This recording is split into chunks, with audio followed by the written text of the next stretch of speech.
산상수훈 6번째 시간이고 팔복으로는 5번째 오늘 7절 말씀을 중심으로 말씀을 나누기 원합니다. 긍휼히 여기는 자는 복이 있나니 그들이 긍휼히 여김을 받을 것이며, 말씀을 준비하면서 생각해 보니까 하나님께서 우리에게 뭘 명하실 때는 하나님께서 관심 있으시고 원하시는 것을 주로 명하신다, 그렇게 너무나 당연한 말이지만 그런 생각이 들었습니다.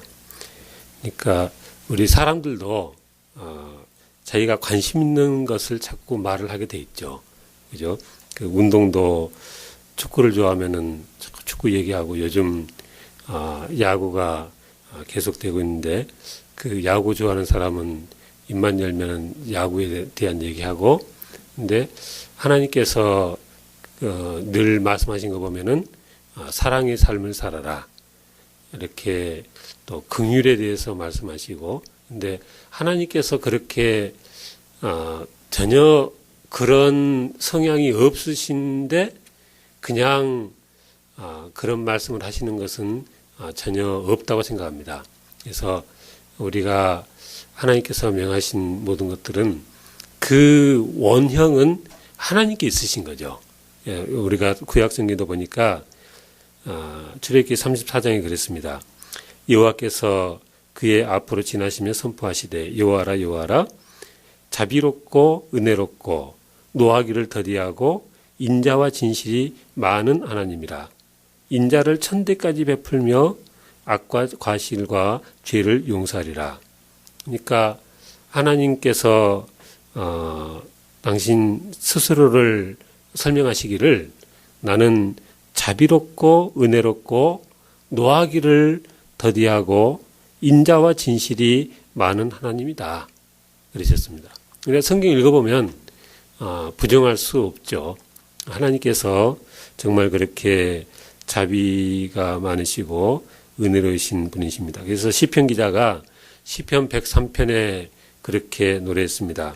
여호와는 긍휼이 많으시고 은혜로우시며 노하기를 더디하시고 인자하심이 풍부하시도다. 자주 경책하지 아니하시며 노를 영원히 품지 아니하시려다. 우리의 죄를 따라 우리를 처벌하지는 아니하시며 우리의 죄악을 따라 우리에게 그대로 갚지는 아니하셨으니 아버지가 자식을 긍휼히 여긴 같이 여호와께서는 자기를 경외하는 자를 긍휼히 여기시나니 이는 그가 우리의 체질을 아시며 우리가 단지 먼지뿐임을 기억하시미로다. 하나님께서 하나님을 경외하는 자들을 긍휼히 여기시는데 어떻게 긍휼히 여기시느냐? 아버지가 자기 자식을 긍휼히 여기는 것처럼 우리를 그렇게 긍휼히 여기신다, 그랬습니다. 하나님께서 긍휼의 하나님이십니다. 우리 주님도 그 공생의 사역을 사실 때 보니까 늘 가난한 자, 병든 자들을 불쌍히 여기시고 그들을 긍휼히 여기시고 그들을 맞아주신 우리 주님이셨습니다. 심지어는 십자가 밑에서 그렇게 예수님을 조롱하고 모욕하고 그랬어도 우리 주님께서는 노하지 아니하시고 오히려 하나님 앞에 저들의 죄를 용서해 달라고 그렇게 우리 주님께서는 기도하신 분이세요. 목자 없이 유리하는 방황하는 사람들 보시고 마음의 심히 민망히 여기셨다, 그랬습니다. 우리 히브리서 4장에 보니까 우리에게 있는 대제사장은 우리의 연약함을 동정하지 못하실 리가 아니요 모든 일에 우리와 똑같이 시험을 받으시니로되 죄는 없으시느니라.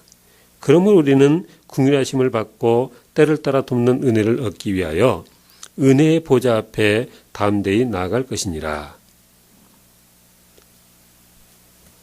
오늘 보선이 있는 날이었습니다. 그런데 뭐 다 그러진 않겠지만 이렇게 국회의원이 되어지고 고위 공직자가 되어지고 하면 어쨌든 이게 그 대국민 차원에서 관리가 돼야 되는 거죠.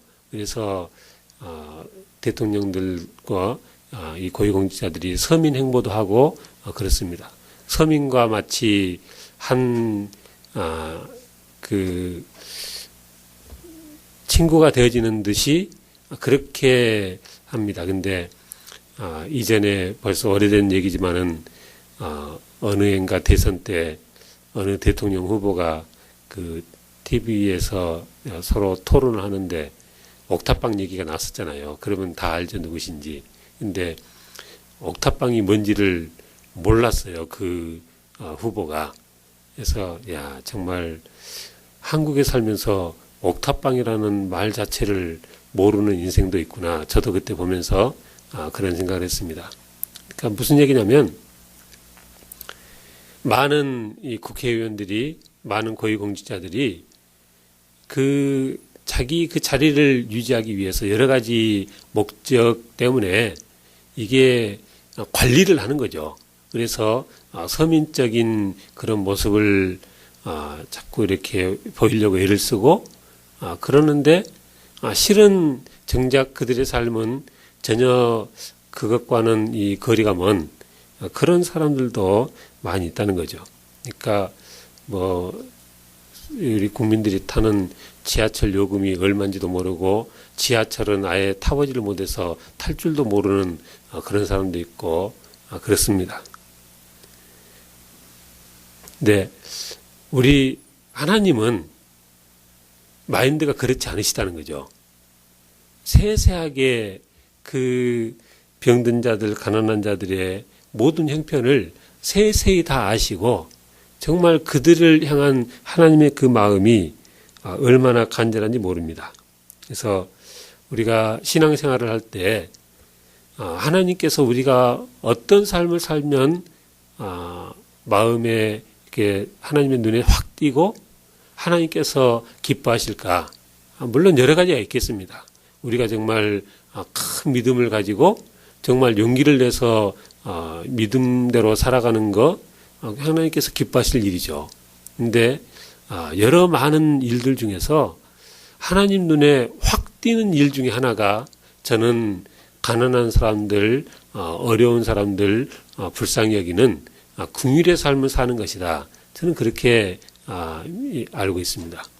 성경에 보면 이거는 제 얘기가 아니고 하나님께서 하신 말씀을 보면 하나님께서 그 어려운 사람들에 대해서 얼마나 많은 마음을 쓰고 계신가 하는 것을 우리가 잘 알 수 있어요. 아까도 출애굽기 말씀드렸는데 출애굽기 한번 22장 한번 찾아보겠습니다.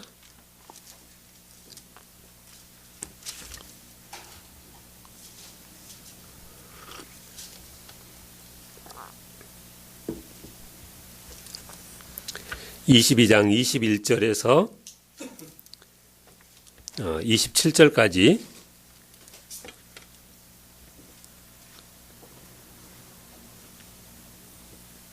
우리 한 절씩 한번 교독하겠습니다. 제가 먼저 21절 봉독하겠습니다. 너는 이방 나그네를 압제하지 말며 그들을 학대하지 말라. 너희도 애굽 땅에서 나그네였음이라. 내가 만일 그들을 해롭게 함으로 그들이 내게 부르짖으면 내가 반드시 그 부르짖음을 들으리라.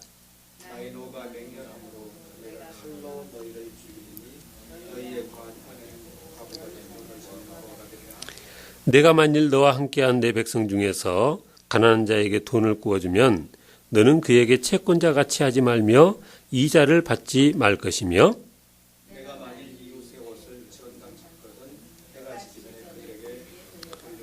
함께 읽습니다. 그것이 유일한 옷이라. 그것이 그의 알몸을 가릴 옷인즉 그가 무엇을 입고 자겠느냐. 그가 내게 부르짖으면 내가 들으리니 나는 자비로운 자임이니라. 아멘.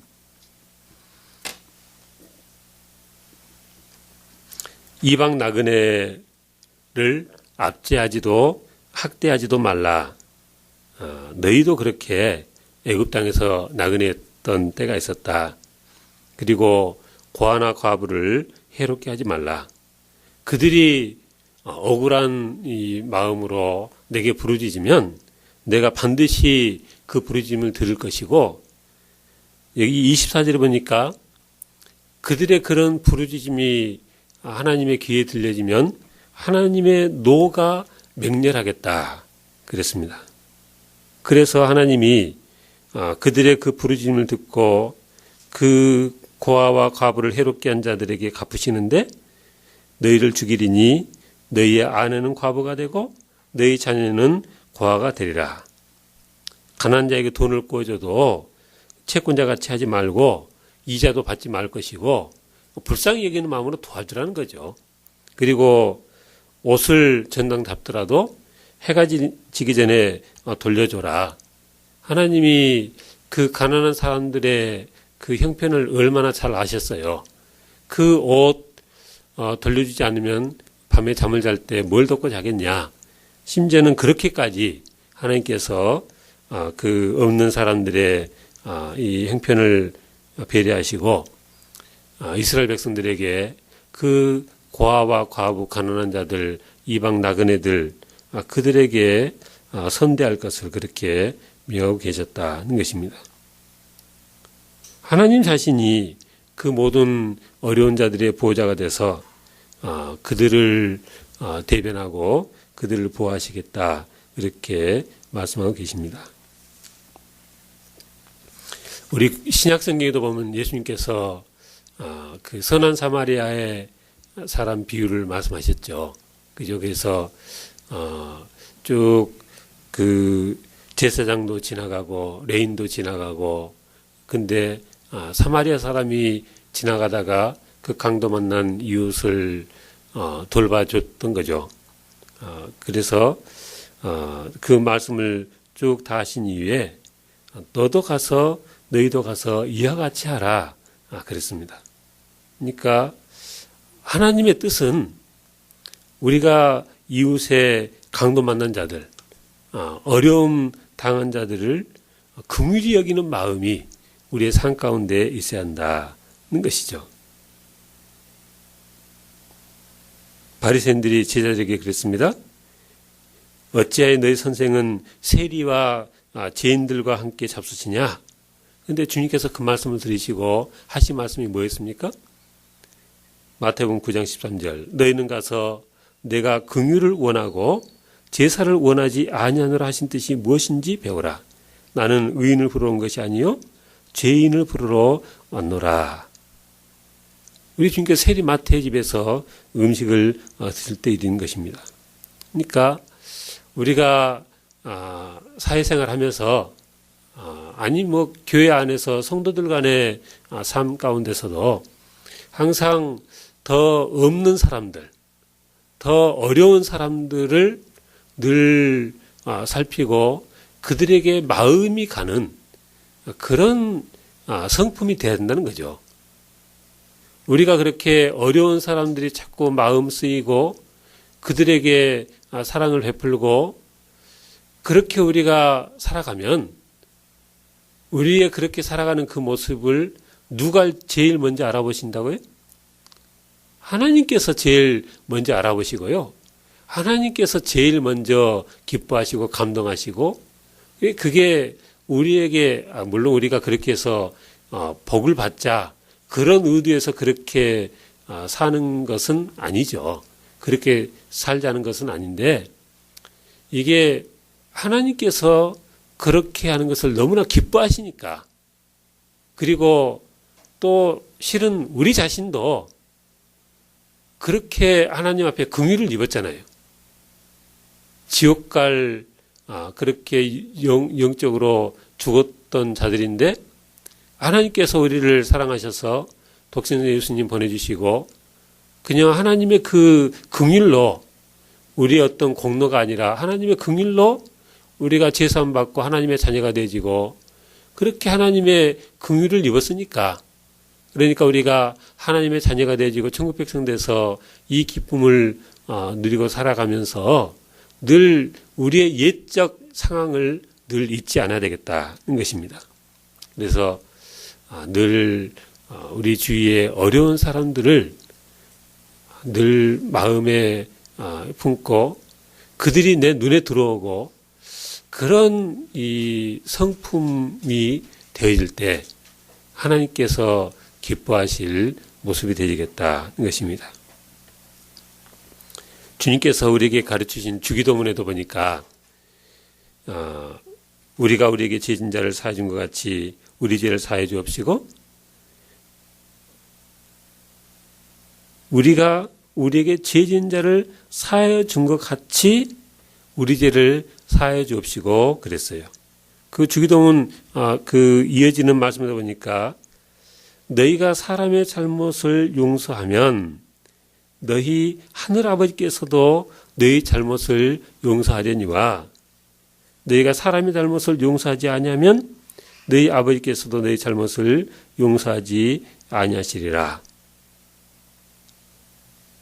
네, 이런 거 보면은 우리가 하나님 앞에 용서받는 전제 조건이 마치 우리가 남의 잘못을 용서해 줄 때만 우리에게 그렇게 용서가 있는 것처럼 여겨지지만 그러나 성경 전체의 가르침은 우리가 아직 죄인 됐을 때 하나님께서 먼저 우리를 사랑하시고 그렇게 먼저 우리에게 하나님께서 긍휼을 베푸셨다는 것이죠. 우리 주님께서 베드로가 그렇게 물어봤을 때 그랬습니다. 내가 이르노니 7번뿐 아니라 7번을 70번까지라도 하라 그러셨습니다. 그러니까 이 세상 살아가면서 우리가 주위 사람들을 용서하고 용납하고 그들을 긍휼히 여기고 하는 것이 이게 어떤 한계가 있는 것이 아니고 우리가 할 수 있는 우리가 할 수 있는 최대한 다해서 그렇게 용서하는 삶을 살고 용납하고 그들을 받아들이고 그런 삶을 우리가 살라 우리 주님께서 그렇게 명령하시는 것입니다.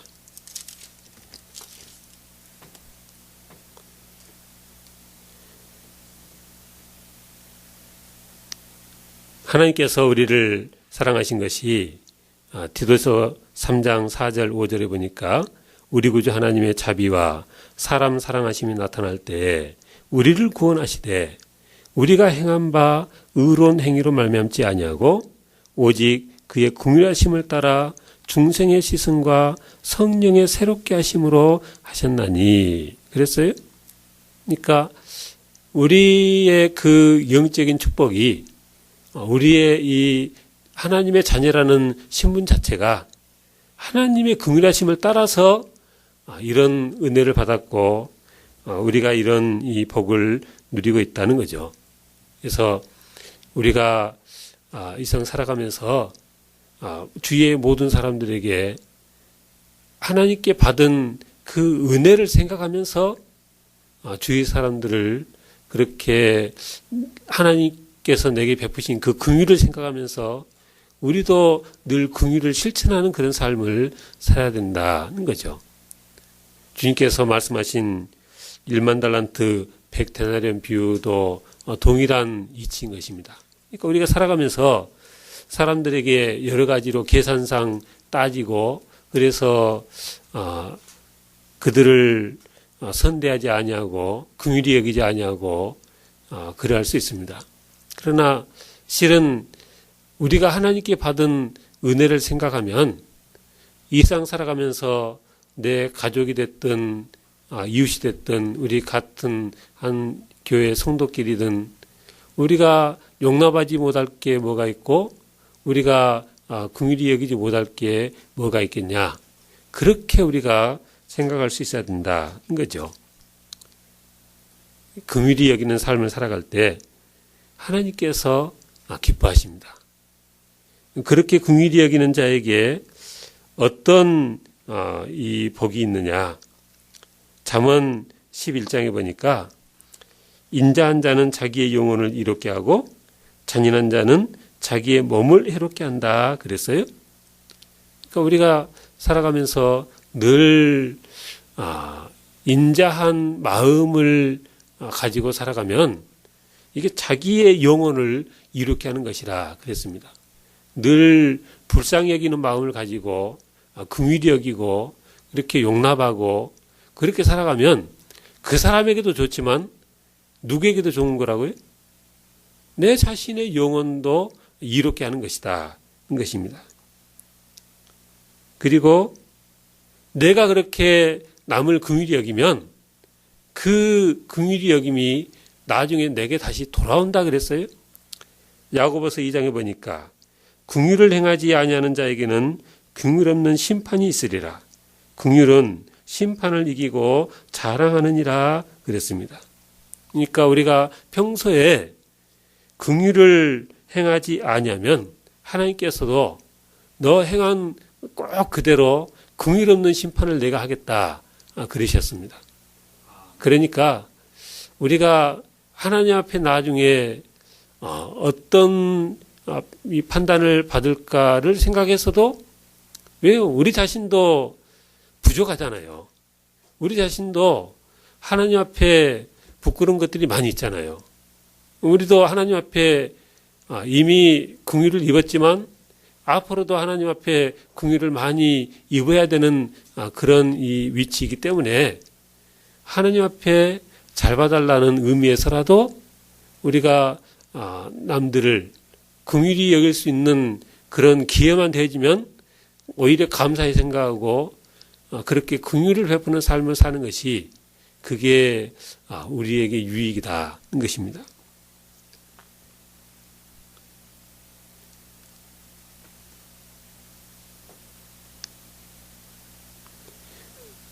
긍휼히 여기는 자는 복이 있나니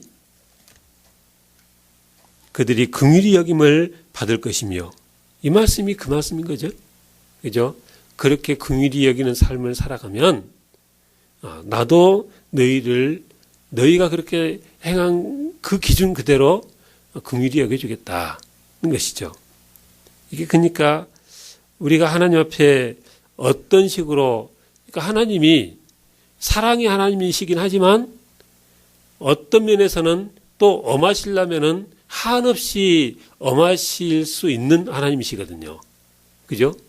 그러니까 하나님이 생각이 안 돼서 그냥 긍휼을 베푸시고 생각이 안 돼서 다 용납하시고 그러시는 게 아니고 하나님의 크신 사랑으로 그렇게 하시는 건데, 그 1만 달란트 빚졌던 자가 다 그 탕감받고도 가서 100데나리온 빚진 자를 그렇게 쥐어짰을 때 하나님이 그 빚을 탕감해 준 주인이 노발대발했던 것처럼 우리도 우리가 긍휼의 삶을 살지 않는다면 우리의 그 사는 모습이 그 1만 달란트 빚진 자와 같다는 거죠. 우리가 그 비유를 읽을 때는 야, 이 사람은 정말 말이 안 되는 사람이다. 어떻게 그렇게 큰 은혜를 입고 그 정도 또 이 용납을 못 해주냐. 그 이야기를 읽을 때는 그렇게 읽지만, 그러나 실제 내 삶 가운데서는 우리의 모습이 그 1만 달란트 빚졌던 그 사람처럼 행하는 때가 실은 있는 거죠. 그래서 우리가 언젠가 하나님 앞에 설 테고 하나님 앞에 심판 자리에 섰을 때 하나님께서 우리를 판단하실 때 우리가 하나님께로부터 긍휼의 심판을 받으려면 그러니까 예를 들어서 뭐 그러기 싫으면은 죄도 하나도 안 짓고 그냥 FM으로 100점짜리 신앙을 살면 되겠죠. 근데 100점짜리 삶을 살면서 긍휼은 하지 않을 수 있나요? 그건 아니잖아요. 그죠? 100점짜리 하나님께서 명하신 대로 살면은 긍휼도 또 그 속에 포함이 되어 있는 거죠. 그래서 우리가 어쨌든 전체적인 삶이 하나님 앞에 흠이 하나도 없는 삶을 살 수는 없는 인생들이니까 우리가 하나님 앞에 나중에 긍휼을 얻기 위해서라도 하나님께서 명령하신 것처럼 긍휼히 여기는 자는 복이 있다. 뭐가 복이 있느냐? 그렇게 긍휼히 여기면 나도 그들을 긍휼히 여겨주겠다. 것이죠.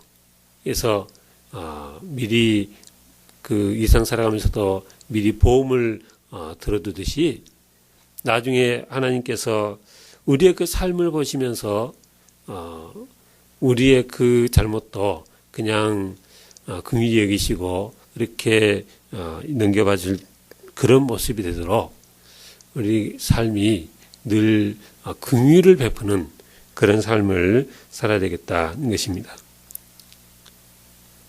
근데 뭐 그거 이전에요.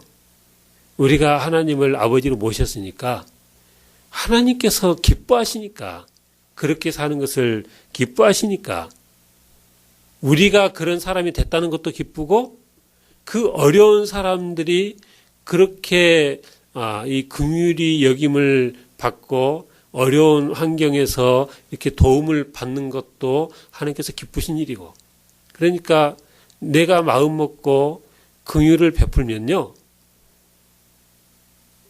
나에게도 유익이고 하나님도 기뻐하시고 그 긍휼히 여기는 그 사람 여김을 받은 그 사람도 현실적으로 도움이 되어지고 그러니까 어디 하나 실은 손해되는 것이 없는 거죠. 그러니까 가장 현명한 선택은 그런 것이 아닌가. 아까 제가 성경 말씀 읽어드린 중에 하나님께서 우리를 그렇게 긍휼히 여기시는데 시편 기자가 그렇게 했었죠. 하나님께서 자기를 경외하는 자를 긍휼히 여기시는데 이는 그가 우리 체질을 아시며 우리가 단지 먼지뿐임을 기억하심이라. 그렇게 노래했어요. 우리가 연약합니다.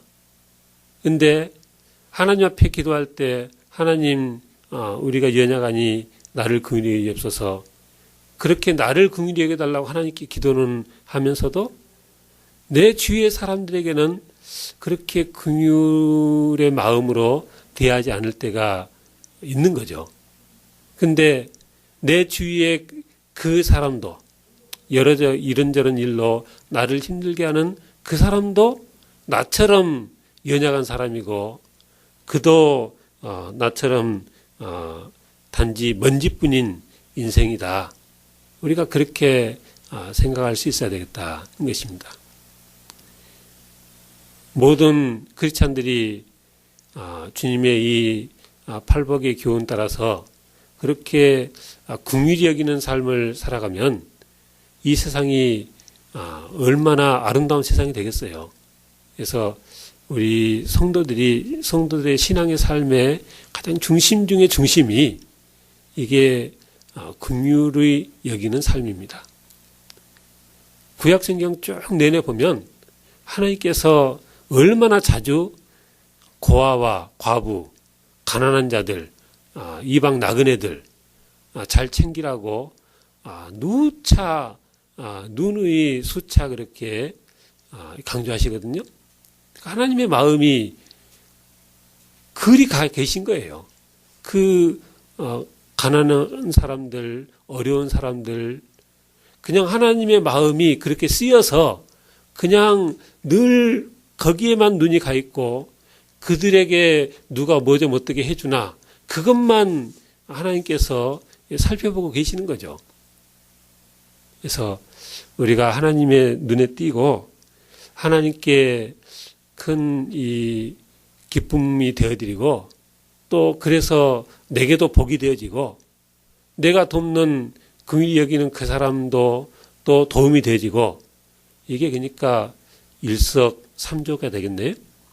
그래서 내 삶 가운데 그런 모습이 그렇게 많지 않으면 내가 열심히 기도하는 것도 중요하고 열심히 말씀 가르치는 것도 중요하고 많은 우리 은사가 있고 여러 가지 분야가 있는데 여러 분야 중에서도 정말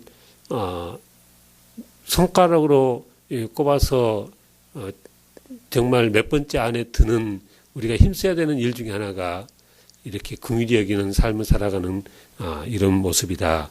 그렇게 생각합니다. 함께 말씀 듣는 우리 모두가 그렇게 긍휼히 여기는 삶을 살아서 하나님의 기쁨이 되어지고 또 하나님께로부터 긍휼의 여김을 받는 귀한 복이 있어지길 주로 축원합니다. 기도하겠습니다. 사랑 많으신 하나님 아버지, 우리도 하나님께 그렇게 큰 긍휼을 입었으면서도 우리의 사는 모습을 뒤돌아볼 때 긍휼히 여기는 그런 삶을 살지 못할 때가 많은 것을 이 시간 고백합니다.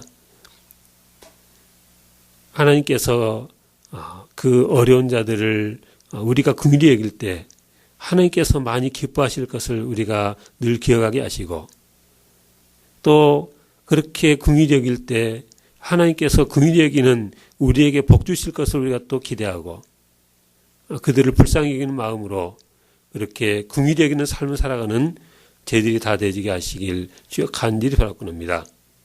긍휼히 여기는 자는 복이 있나니 그들이 긍휼히 여김을 받을 것이라 했사오니, 훗날 하나님 앞에 긍휼히 여김을 받기 위해서라도 늘 긍휼히 여기는 삶을 살아가는 저희들 다 되지게 주여 주장하시고 인도하시옵소서.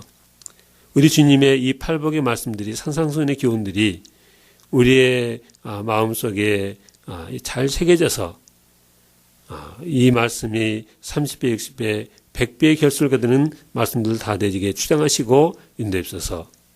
감사합니다. 주 예수님 이름으로 기도하옵나이다. 아멘.